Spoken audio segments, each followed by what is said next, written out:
Welcome to Voices and Nursing with Dr. Nozil. The podcast was Nursing Leadership and Policy Intersect. I am your host, Dr. Yolaine Nozil, nurse educator, clinician, and healthcare advocate. This space was created to elevate real conversation that shape healthcare from the bedside to the boardroom and from the classroom to the Capitol Hill. Each episode features voices of nurses, educators, leaders, policymakers, and community advocates who are transforming healthcare through lived experience, evidence, and courageous leadership. Whether you're a student, a bedside nurse, an educator, or a healthcare leader, this podcast is anyone who believes nursing voices belong at every decisions making at the table. And I am pleased to welcome our community phenomenal leader, advocate, nurse educator. Thank you, Dr. Nozell. Thank you for having me here today. I feel truly blessed to call you a friend and just so excited to be part of this and speak about nursing today that I am passionate about. All right. Dr. Myers, I've heard a lot of positive things about you. I would like you to tell our viewers who is Dr. Myers. I say, I'm just a little housewife from New Jersey originally, and God has just blessed me to be in the position to speak about nursing and to advocate for nurses. And I'm very passionate about it. I believe that just the profession of nursing can help young people with a fresh start in life where you can go and get a 2-year nursing degree and be able to support yourself and support your family, which I think is a blessing and which is part of what happened to me. I was a single mom with a baby. I had got pregnant in high school and didn't know what I was going to do with my life. And I never thought I was college material. I always thought I wasn't real smart and I wasn't good in math and science at all. So definitely college was never on my mind. So I decided to go to a vocational school in my area and to be a hairdresser. Wow. Did you complete it that yet? No, the hairdresser class was actually filled up. And so I didn't get in. And they said, well, I said, do you have anything like a dental tech or something that I could do that wouldn't take a lot of, hard work and time? And they said, well, we have an LPN course. And I didn't even know what an LPN was. Wow. And so I had to take an entrance exam and I got into this LPN course and I loved it. Yeah. I loved caring for patients and, went to school for the year, graduated and started working right away in a pediatric long-term facility from Children's Hospital in Philly and just felt like I had a friend who went to school with me and she was going to school to get her RN. So I was like, hey, if she can go to school and get her RN, maybe I should try to go. Okay. So as I was working and raising my son, I took like 1 or 2 courses at a time. And it actually took me 10 years to get my RN. Oh, from the LPN to the RN. No bridge programs back then. Okay. In the 70s. Oh, you did the LPN. You worked for a while. And then after that, you go do your RN. Yes, I took 1 or 2 courses at a time. Okay. Anatomy and physiology, I actually ended up taking 4 times because it would get too hard and I would drop it. And it was challenging for me. So I had to get tutors. So I always encourage young nurses that if you need help, don't not go to school because you're not good in math and science. Get help. There's actually tutors and things that the school offers to help them. Got my RN in 1988. And so 2028 will be 40 years that I'll have my RN and 50 years that. Oh, they're going to figure out your age. Are you telling? Are you I am very proud of my age. God has blessed me. I just turned 70. Wow. And 70? yeah, 70. I just celebrated with a beautiful cruise with my husband of 31 years. Wow. And so, yes, I'm 70, but I feel like I'm not retiring. I feel like there's so much work out there to be done. And so, through the years, I ended up going back 20 years later, getting my bachelor's, and then they offered me a master's degree scholarship. I got my master's degree at Kane University in New Jersey in community health and business management. And so we actually set up healthcare centers in senior buildings in New Jersey. That was part of what we were doing as our project. And my husband, who's a pastor, had an outreach center. So we actually, had a lot of different programs out of the outreach center. And my focus, I'm a board certified psychiatric nurse. That's been my field. And also addictions is my specialty. And so my husband's a substance abuse counselor. Okay. So we've always sort of worked hand in hand to help the community get the help that they need. Okay. You came in from for Bedside. You went to LPM. Yes. And then after that, you went and get your master's my bachelor's. You did you did with the family nurse practitioner or mental health? No nurse practitioner. It was master's in community health, transcultural nursing and community health and business management. So nurse practitioner went back in, I guess this was in the 80s. Okay. It wasn't really a thing back then. The school didn't even offer nurse practitioner school. I mean, there were nurse practitioner schools, but that my school didn't offer it. Okay. So you do work with behavioral health? Yeah. So I've always worked in addictions and mental health. Okay. My first job was actually in a detox. I was a detox nurse and then became the detox charge nurse. From there, I started running outpatient programs for substance abuse and mental health in New Jersey. At that time, they really did it. Yes. I worked through the AIDS epidemic when we actually had patients who were so sick and just dying. Patients just, died. They would come in diagnosed with HIV and be there for a few days or a few weeks and pass away. Wow. And so that was really hard work back then.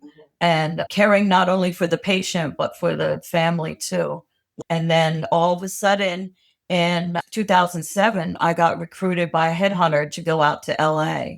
Yes, and it was just a new position. So they flew me out there, interviewed me to run Kaiser Permanente Psych Hospital in LA. And no way did I think I would get the position because I didn't feel like I was qualified. I felt like, I could run outpatient programs, but had never run a hospital before.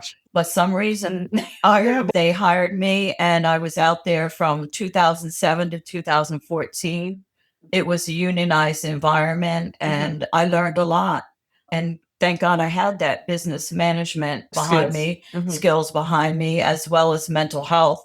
And so when my daughter graduated from high school in, I think it was 2014, we decided to come back to the East Coast because our my dad was getting sick and my husband's mom was elderly. And so we wanted to be near our family again. And we decided to come back to Georgia instead of going back to Jersey where it's freezing cold and a lot of snow and ice. Not that we don't have that in Georgia this year, but that was an experience. But we're close enough to our families that just jump on a plane at, the Atlanta airport and go back. But so in 2023, when I came back here, I started working at Gwinnett Tech School as an educator in mental health and taught in different courses along with mental health, and then became the director of nursing for Gwinnett Tech until 2023. I felt like I was supposed to go back and get my doctorate. And then when you get your doctorate and then you say, oh my God, it's it. Basically in leadership. And in one of those classes happened to be policy where Dr. Joy King, who is now the president of GNA here, right? She encouraged me to run for office for GNA. And I was like, hey, I'll throw my name in, but no way am I going to win. And I didn't win. But the person who won didn't accept the position. And so I was the runner up. Oh my God, and you kept the position And I- anyway. Yeah, so I was a director of legislation and public policy Mhm. for 2 years, one term, and that just ended. But it was a wonderful experience. I went through the Ganali course through GNA, which is a legislative course taught by Tim Davis. And he has a lot of different House representatives and speakers and political people coming and speaking. And I actually was also chosen by the American Nurses Association to represent Georgia nurses and was sent to Washington to train at their legislative institute to run for office. Wow, that is wonderful. I'm taking this Ganali class this year also, and it was a great experience for me because in nursing school, I didn't even remember that we even have a policy. Right. They didn't even, I didn't even remember that. If they teach us something about policy, telling me about policy, I didn't remember it, or I wasn't paying attention in the class. Well, I think they wait until you get into the master's and doctorate programs to really start talking about it. And I think that is a shame because I think as new nurses, if they felt like they had the power to advocate for themselves and to make a difference in healthcare, like going to the nurses day at the Capitol, we go every year. We get to speak to the different senators and representatives there. It's a wonderful day for nurses to see that we do have power to speak to our legislators and to change nursing, to change healthcare policies, to advocate for nursing policies. Right now, we're advocating for the alternative to discipline program in Georgia. We're one of the states that doesn't have that right now type where your name is out there forever once that you have been sanctioned to have to go into a program. Yeah. And so we want to advocate for nurses and support nurses through that journey of recovery. I have such a love for people who are going through recovery, and just to be able to love them and support them and say that's okay. You might have messed up one time or two times. Like, what are we going to do different this time? Yeah. How can I help you to help you? Yes. Right. And I agree with you 100% because I've learned about legislations or policy or health policy late in my career. It's been about like 5 years now, start to digging and then, learning more, learning from you, from Dr. Nelson, from learning, the more I've learned about it, the more there is to know. Yes. And then the thing that I've seen that we are lacking is the support from the nursing community, from the healthcare period. And then, what else? I think the lack of support we have is the lack of understanding as a nurse from the bedside or from the nursing school. Right. So Absolutely. if we're molding and then educating the nurses from nursing school, they'll have a better understanding of what it is so we can help shape the healthcare system or can help shape the nursing educations because right now we are going through a crisis. We are. Yeah, we are. And then when we go to I just came from Washington. We through the National Black Nurses Associations. We have a huge voice, there's a lot of voice. But from Georgia, it was only about 5 of us. And how many nurses we have in Georgia? Yes. And how many nurses? We have millions of nurses in the world. I think it's 2 million. That's a lot.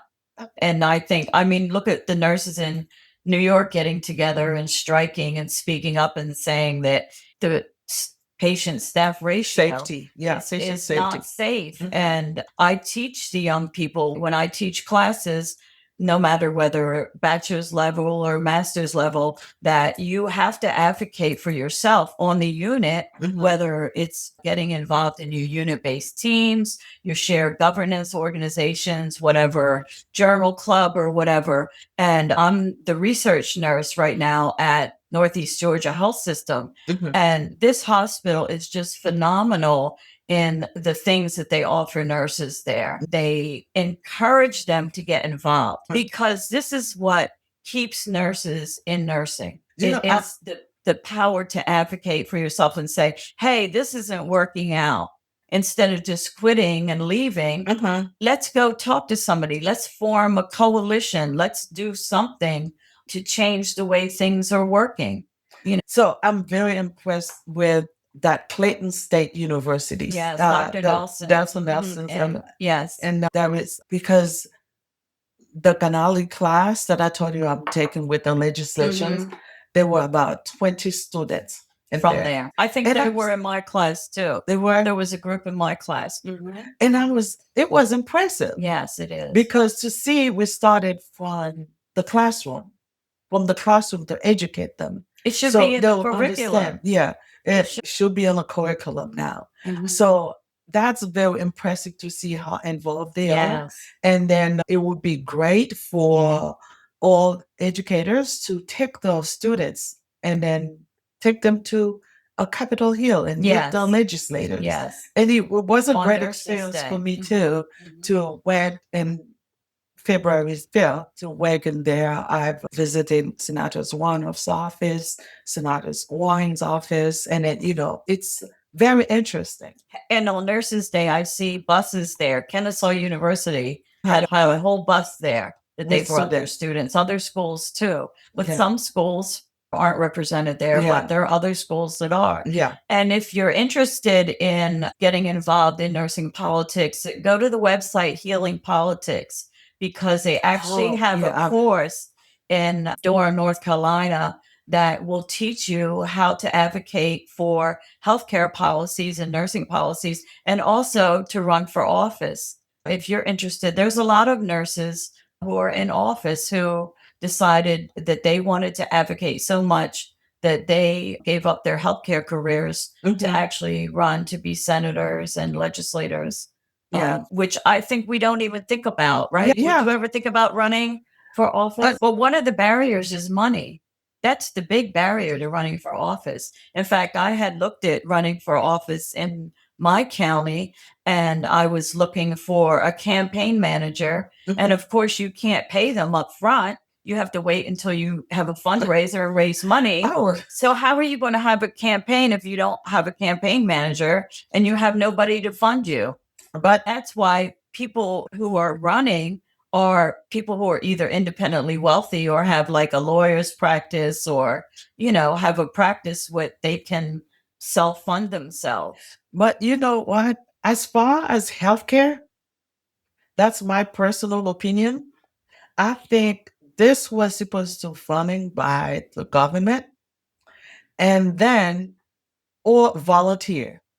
Because healthcare, it's something that affecting everybody. Everybody. Absolutely. And then we wanted to advocate for what best for the patients. And we're the experts, right? Safety. We're the experts. We know what happens in the hospitals. So who can be a decisions maker on healthcare better than the healthcare providers? I don't know.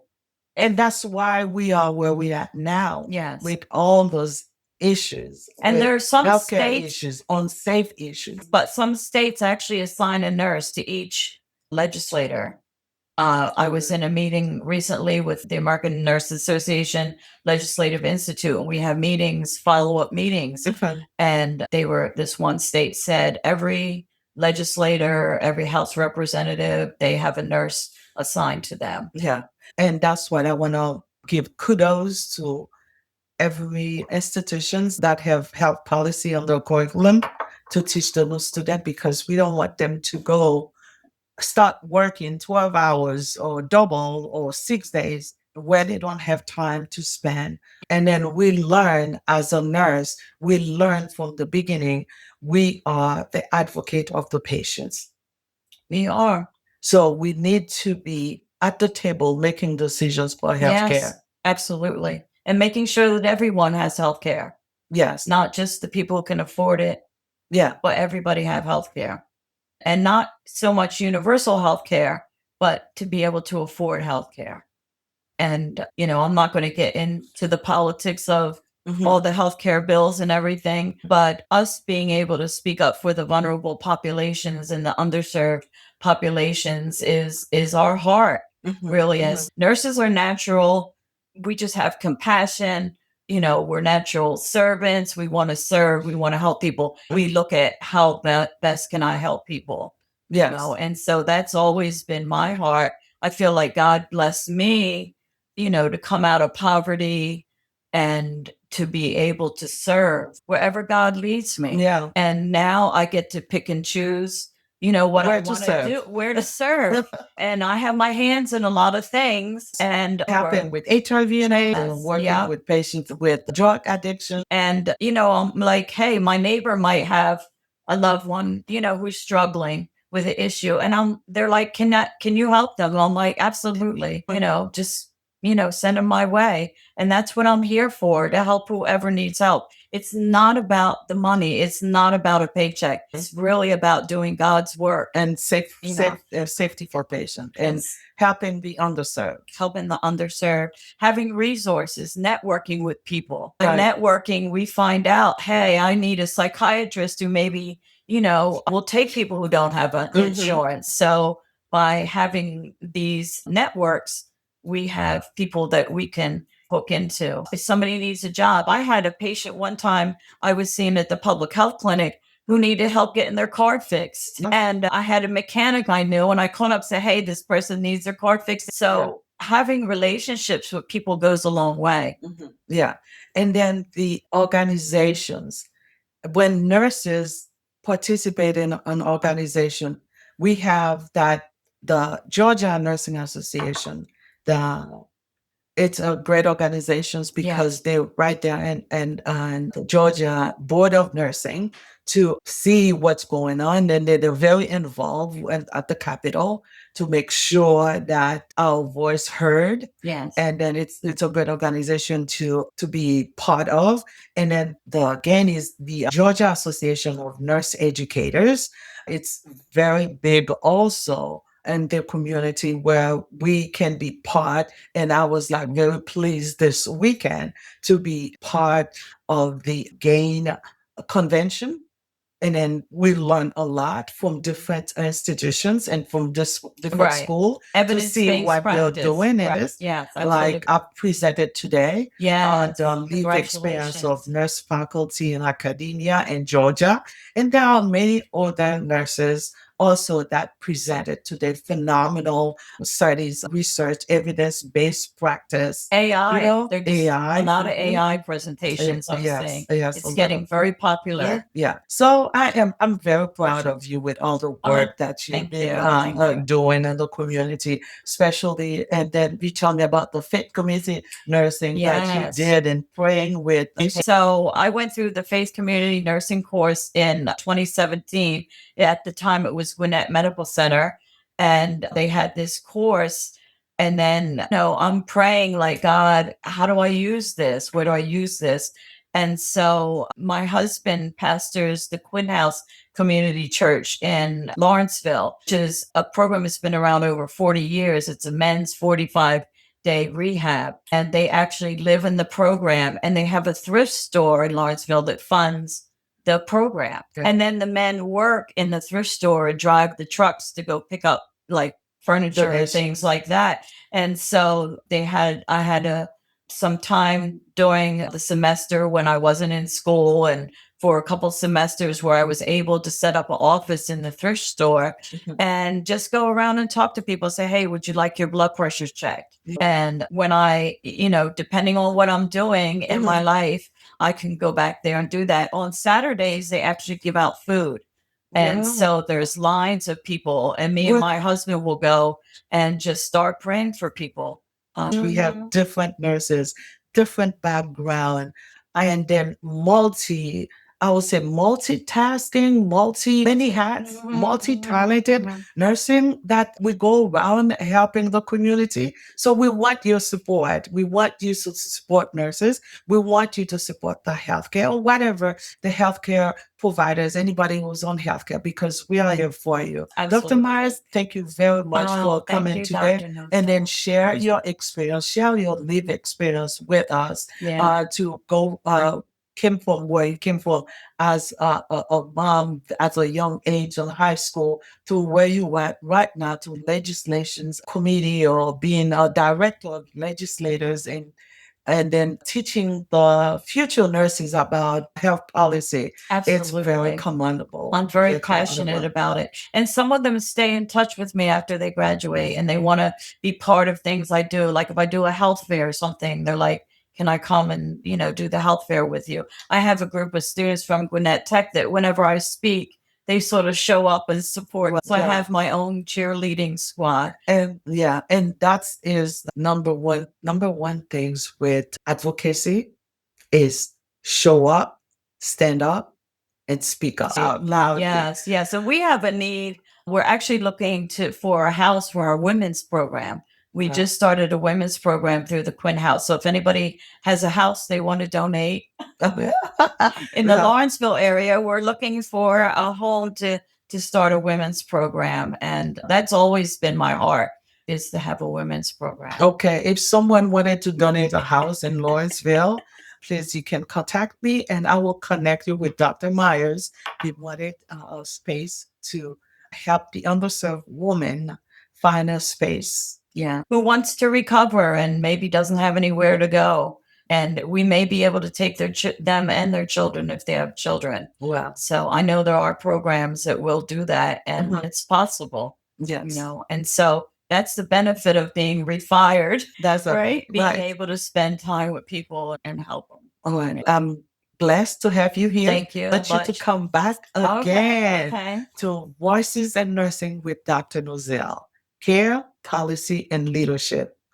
I know if you like this program, please share it, subscribe, and then let me know what do you want to hear, what topic Yeah. you would like me to discuss. Because this program is for you.